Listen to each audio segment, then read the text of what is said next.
Today I will be reading chapter 10 of Molly's story. Pretty soon we arrived at a big building, and CJ got out of the car.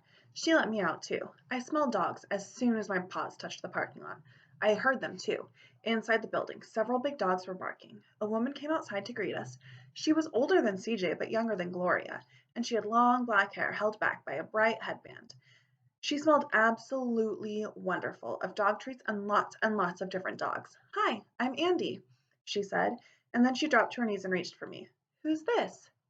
"This is Molly," CJ said, shifting her weight nervously from foot to foot. "I'm CJ." "Molly, I had a Molly once. She was a good dog." I wagged enthusiastically. I loved being a good dog. I licked Andy, and she kissed me right back. Most people don't like to kiss a dog's lips, but CJ didn't mind, and Andy didn't either. "Molly, Molly, Molly," she crooned. "You are so beautiful." "Yes, you are. What a great dog." I liked Andy very much. "What is she, a spaniel poodle mix?" Andy asked, still petting me. "Maybe," CJ answered. Her nervousness was melting away. Her mother was a poodle, but nobody knows about her father. "Are you a spoodle, Molly?" I wagged even harder at my name. Andy stood up, but she kept her hand within reach, and I licked it. "It's a godsend you're here. I really need the help," Andy said. "Come on inside." We all walked into the building. There was a hallway with kennels on either side, and lots of dogs were in the kennels. They all barked at me and at each other, but I ignored them. Obviously, I was more special than they were because I got to be outside of the kennels and next to my girl. "I don't really know anything about training dogs, but I can learn whatever you need," CJ said. Andy laughed. "Well, okay. But what you're really going to do is free me up so that I can do the training. The dogs need to be watered and fed, and their kennels need to be cleaned, and they need to be walked outside. Can you handle all that?" CJ nodded. "But what are you training them to do?" she asked. I know they're going to be service dogs. Like guide dogs or something?" "Not quite like that," Andy said. "I'm researching cancer detection. Dogs have a sense of smell that's as much as 100,000 times better than ours. Some studies have shown that they can detect cancer on a person's breath before any doctor can diagnose it. This could be really important. Early detection is the best way to get to a cure." "You're training dogs to smell cancer?" There was surprise in CJ's voice. "Exactly. I'm not the only one doing this, of course, but most of the other experiments have been done in the lab. They let the dog sniff a test tube. I'm thinking, what if it could work on regular people, like at a health fair or a community center? So that's what I'm working on. And you," CJ looked at the kennels of barking dogs. "I'm cleaning up dog poop?" "You got it," Andy answered with a grin. It was a strange morning. First, CJ took me into a big room and put me in a pen there. Then she brought me another dog to play with, a female with short legs and very long floppy ears. She was not quite as much fun as Rocky to wrestle and chase with, but she didn't mind when I gave one of her ears a nibble, just to see what it would taste like. CJ went off and left us both in this pen for a bit.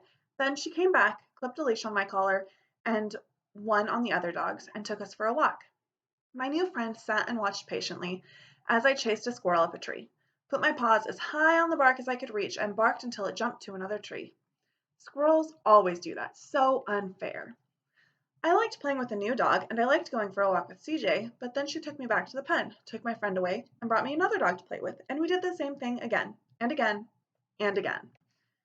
CJ's shoes and pants were wetter and wetter each time she came back. She smelled fascinating. The urine of several different dogs was soaked into her clothes.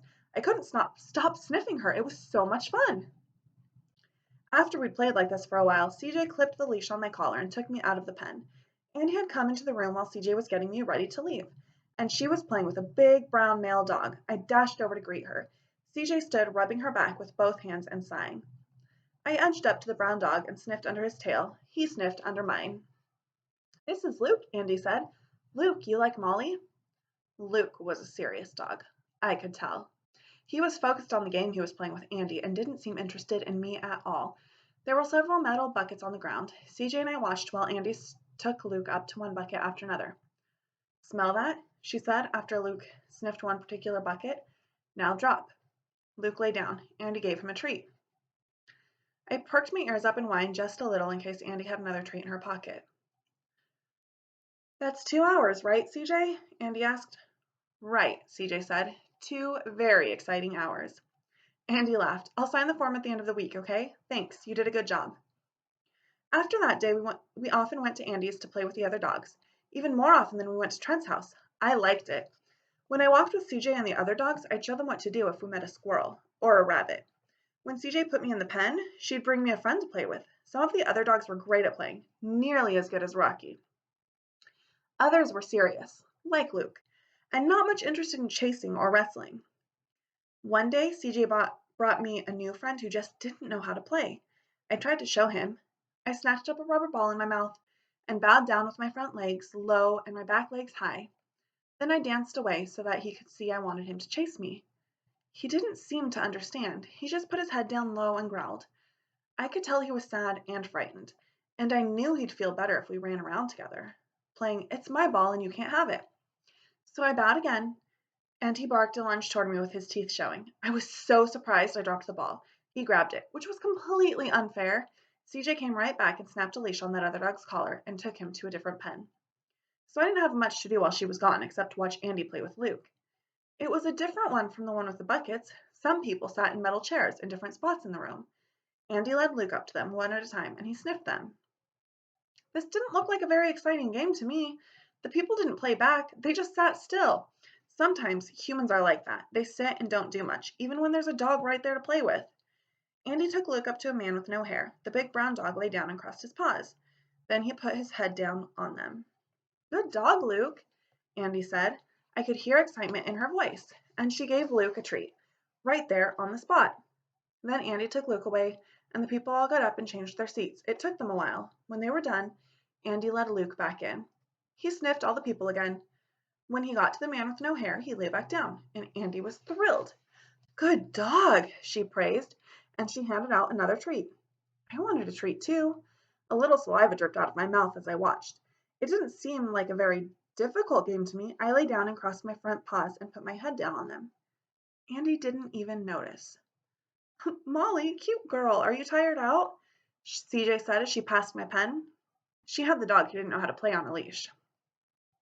That's how life is. Some dogs get treats for doing almost nothing, and some dogs are good dogs and get no treats at all.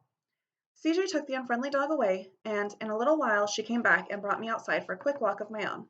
I loved being alone with CJ. The other dogs were fun to play with, but she was my girl, and the times we were together, just the two of us, were the best. When we went back inside, the people were still sitting in chairs, and Andy was playing with a new yellow dog. I trotted over to the bald man's chair. He bent down to smile at me. "Cute dog," he said softly. His voice sounded like he didn't have a lot of strength. His breath came out with a funny smell to it. For some reason, I didn't like it much. Most smells are amazing. Other dogs' urine, the trash in the trash can, something dead by the roadside. They are all so interesting that I always long to get my mouth on whatever smells so incredible. This smell, though, I didn't care for. It made me think of a time I dug something shiny and crunchy out of the trash can at home. It had smelled salty and delicious, but when I tried chewing it, the taste in my mouth was horrible, and it had lingered even after I'd gulped down half a bowl of water. This man's breath smelled like that. Still, if Luke got a treat, I wanted a treat. I lay down and crossed my paws, putting my head on them. "Look at that," Andy said. She came up to me. "Hey, Molly, did you learn to do that from Luke?" I wagged happily, sure that a treat was coming, but it didn't. I really liked Andy. She smelled wonderful, and she always hugged me when CJ brought me here to play, but I did think it was very unfair of her to give Luke a treat and not me, when we'd done the exact same thing. The next time we came back, though, I decided that Andy was not so bad after all. She talked to CJ for a little while and then decided to play with me. To be honest, it was not my favorite game. After all, there are ropes to tug on and balls to chase. Why just sniff people in chairs? But humans are like that. Their idea of play is usually not as much fun as a dog's. You have to put up with it, though, if you want treats. Andy had CJ hold my leash, and we walked up to a woman sitting in a chair, a woman who had on fur boots that smelled like cats. "Hi, what's your name?" she said, holding down her hand for me to lick. "This is Molly," Andy said. I wagged. And that was all there was to the game. We went up to all the people in their chairs, each one petted me and talked to me a little, but none gave me any treats, even though I could smell that one man had something with cheese on it in one of his pockets. Then we came to a woman whose hand smelled like fish. She leaned over to pet me, and I picked up the same scent I'd noticed on the bald man. "Hello, Molly," the woman said. I licked at her hands, and then we started to move on to the next person. I felt the slightest hint of tension in Andy, and that's when I got it. I wasn't just supposed to lie down when I was next to the bald man. It was that smell. This game had something to do with that smell. I turned back to the woman and lay down, crossing my paws. That's it, said Andy, clapping her hands. Good dog, Molly, good dog. A treat at last. That is the end of chapter 2. I hope you enjoyed it.